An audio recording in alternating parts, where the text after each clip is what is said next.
аварии до 10 000 лева. Ама какво включва? Пожар ли? Какво? Така, земетресение, наводнение, пожари, бури и градушки, проливни дъждове с свлачища, кражби чрез взлом на домашно имущество, като съединение и токов удар на вашите електроуреди. А и нападение от извънземни? Такова. Има падане на самолет, доколкото разбрах. Да, то нещо подобно. Да, така, с вандализъм, нали, на вашия имот също. Да. Така, 1,90 на месец. А терористичен акт, ако Хубавото е, че направят. Моля? Терористичен акт включва ли? Точно така, терористичен акт, да.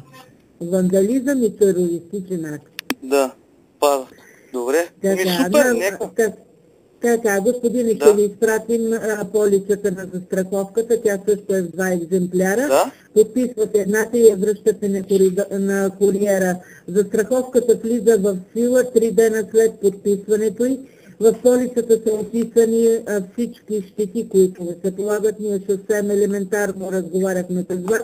Да. Но има и телефони, които са включени денонощно и можете да звъните при нужда на тях. Ако не нападат извънземните. Точно така, господин Бизев. Да. Така, само да ми кажете на мобилния телефон, на който е винаги във вас и куриерът може да ви се обади преди да тръгне. 0878. Така? 48. 48. 96. Така? 74. Благодаря ви много, господин Бизев. Жив и здрав бъдете. Хубав ден ви желая от сърце и до чуване. Мерси, довиждане.